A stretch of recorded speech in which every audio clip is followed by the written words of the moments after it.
रिश्तों को प्यार और समझदारी से संवारना पड़ता है।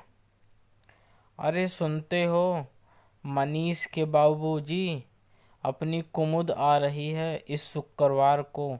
नितिन जी 1 हफ्ते के लिए बिजनेस के काम से बाहर जा रहे हैं, उसे यहाँ छोड़ते हुए चले जाएंगे। माँ जी के शब्दों से उनके अंदर की खुशी साफ झलक रही थी। निशा ऑफिस से आकर शाम के खाने की तैयारी कर रही थी कि माँ जी उसके पास आकर बोली, निशा, तुम भी शुक्रवार को अपने ऑफिस से छुट्टी ले लेना। कितनी सारी तैयारियां करनी हैं। दामाद जी शादी के बाद पहली बार घर आ रहे हैं, उनके स्वागत में कोई कमी नहीं होनी चाहिए। अरे वाह, कुमुद बुआ आ रही हैं, कितना मज़ा आएगा। निशा की जुड़वा बेटियां नव्या और दिव्या भी खुश हो गईं। कुमुद निशा की ननद और इस घर की सबसे छोटी लाडली बेटी है, जिसकी अभी 6 महीने पहले ही एक बिजनेस परिवार में शादी हुई है। निशा के ससुर जी अभी कुछ ही महीनों पहले अपनी नौकरी से रिटायर हुए हैं।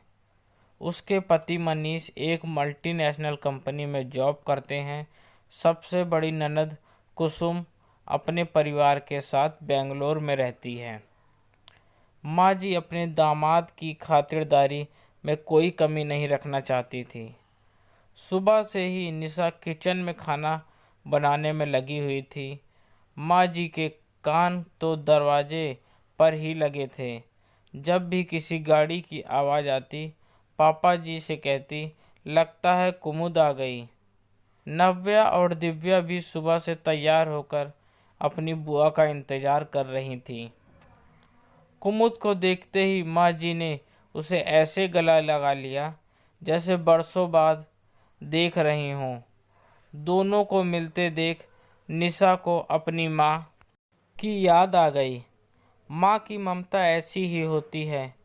नितिन जी तो जल्दी में थे, सिर्फ चाय पीकर चले गए। सुबह से किचन में घुसे घुसे निशा की तो हालत ख़राब हो गई थी। नितिन जी के जाने के बाद कुमुद टी शर्ट पजामा पहनकर नव्या और दिव्या के साथ खेलने लगी।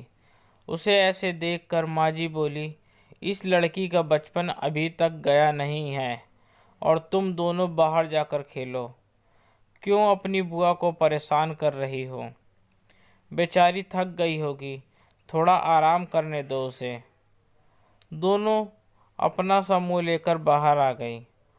कुमुद भी मायके में पूरे आराम करने के मूड में आई थी। आराम से सोकर उठती, फिर सहेलियों के साथ घूमने चली आती। माँ जी निशा से उसकी पसंद का खाना बनवाती। कभी कहती, आज दही बड़े बना लेना, निशा आज मलाई कोफ्ते बना लेना, मीठे में गाजर का हलवा बना लेना। कुमुद को बहुत पसंद है। गाजर का हलवा बना लेना कुमुद को बहुत पसंद है। निशा ऑफिस से आकर फिर से किचन में घुस जाती।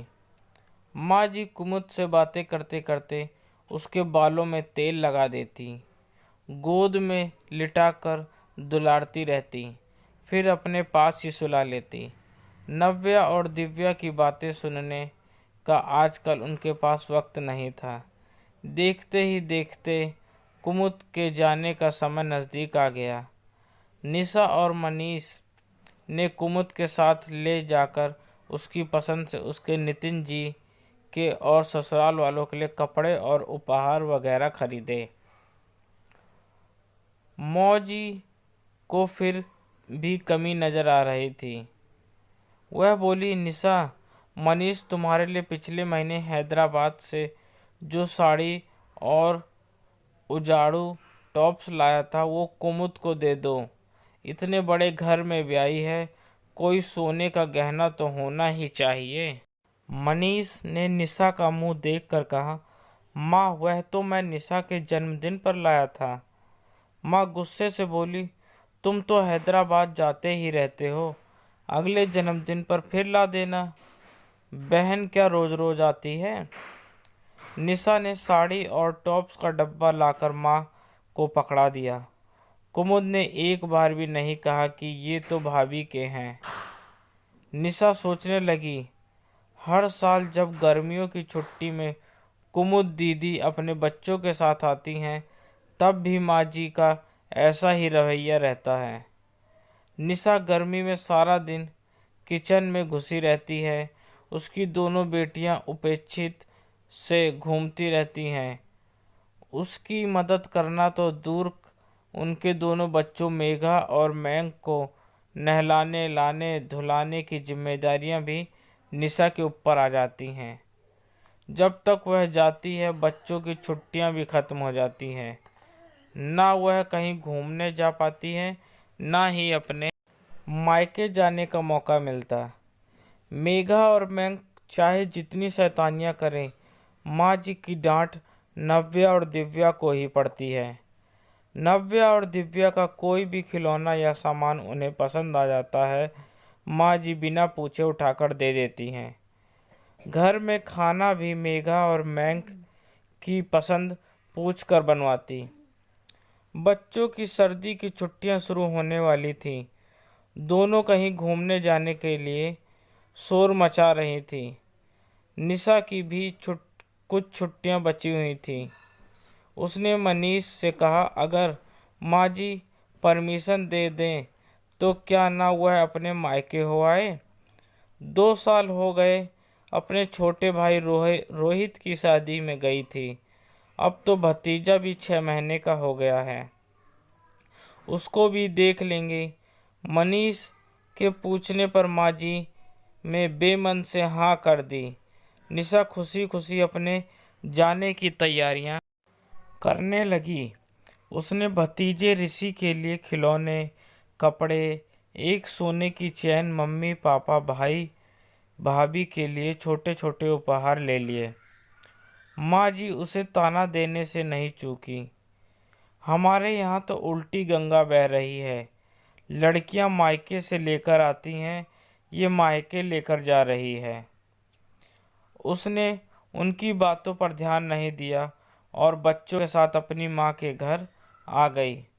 उसको देखकर मम्मी पापा बहुत खुश हो गए। भाभी सोनाली को देखकर निशा ने कहा, अरे सोनाली, तुम तो बहुत कमज़ोर लग रही हो, ठीक से खाती पीती नहीं हो क्या। दीदी, आपका भतीजा बहुत परेशान करता है ना, रात में सोने देता है, दिन में जब सोना चाहती हूँ तब ये खेलने लगता है। सोनाली ऋषि को निशा की गोद में देते हुए बोली। नव्या और दिव्या ऋषि के साथ खेलने लगी। निशा सोनाली के साथ किचन में आ गई।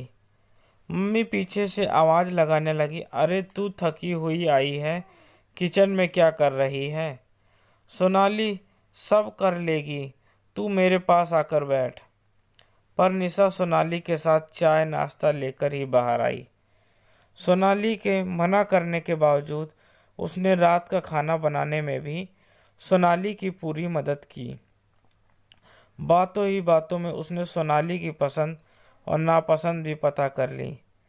निशा को सुबह जल्दी उठने की आदत थी। जब तक सोनाली उठती उसने नाश्ते की तैयारी कर ली। सुबह उठकर शर्मिंदा होते हुए बोली, दीदी, रात में ऋषि ने सोने नहीं दिया तो सुबह उठने में थोड़ी देर हो गई। कोई बात नहीं, आज मेरे हाथ का नाश्ता खाओ, तुम तो रोज बनाती ही हो। निशा ने जबरदस्ती उसको भी सबके साथ डाइनिंग टेबल पर बैठा दिया। निशा रोज नव्या और दिव्या के साथ ऋषि को भी नहलाकर तैयार कर देती। ऋषि उनके साथ खेलता रहता तो कई बार सोनाली को दिन में सोने के लिए उसके कमरे में भेज देती। दोनों मिलजुल कर सारा काम निपटा लेते। सोनाली भी देर रात तक उसके साथ बैठकर गप्पे मारती रहती। एक दिन खाना खाते समय मम्मी कहने लगी, ये कैसी फीकी सब्जी बनाई है, कोई स्वाद ही नहीं है। सोनाली का मुंह उतर गया। मुझे तो अच्छी लग रही है, आप लोग भी नमक मिर्च कम खाया करो, ब्लड प्रेशर के लिए अच्छा रहता है, निशा ने बात संभालते हुए कहा। ऋषि को अपने पास रखकर एक दिन उसने रोहित और सोनाली को जबरदस्ती मूवी देखने भेज दिया। उसे पता था कि दोनों ने बहुत दिनों से कोई मूवी नहीं देखी। सोनाली घर लौटकर बहुत खुश नजर आ रही थी। वह दिव्या और नव्या के लिए उनकी पसंद का पिज्ज़ा और गुलाब जामुन पैक करा कर लाई। दोनों बेटियों को नाना नानी के घर में मज़ा आ रहा था। सोनाली और ऋषि के साथ भी काफ़ी घुल मिल गई थी, पर छुट्टियां ख़त्म होने वाली थीं और अपने घर तो जाना ही था। जाने से पहले पापा ने उसे हमेशा की तरह पैसे दिए। सबके लिए कपड़े खरीदने के लिए उसने बहुत मना किया कि मैं तो कमाती हूँ, आप हर बार इतने पैसे क्यों देते हो। मम्मी दुखी होकर कहने लगी, रख ले बेटा, जब तक हम हैं पता नहीं बाद में भाई भाभी बुलाते भी हैं कि नहीं। निशा के जाने से एक दिन पहले सोनाली ऋषि को उसके पास छोड़कर नव्या और दिव्या को लेकर मार्केट चली गई। 2-3 घंटे के बाद वापस आई।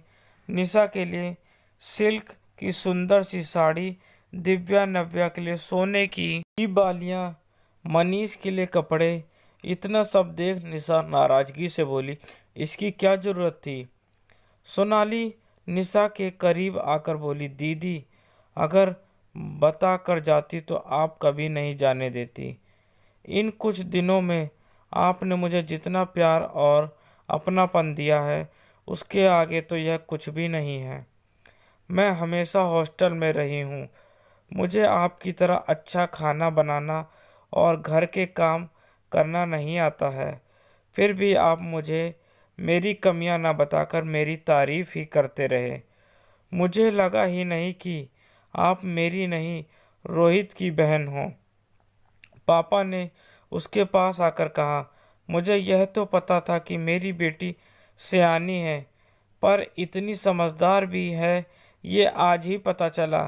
रिश्तों को प्यार और समझदारी से संवारा जाता है और वह मुझे अच्छी तरह आता है। हमें विश्वास है कि हमारे बाद भी तुम्हारा मायका हमेशा बना रहेगा। दोस्तों, आपको मेरी कहानी कैसी लगी कृपया कमेंट करके ज़रूर बताएं। आपकी राय मेरे लिए बहुत मायने रखती है। आपकी आलोचना और सराहना दोनों का स्वागत है। मेरी अच्छी अच्छी कहानी पढ़ने के लिए आप मुझे सब्सक्राइब भी कर सकते हैं। धन्यवाद।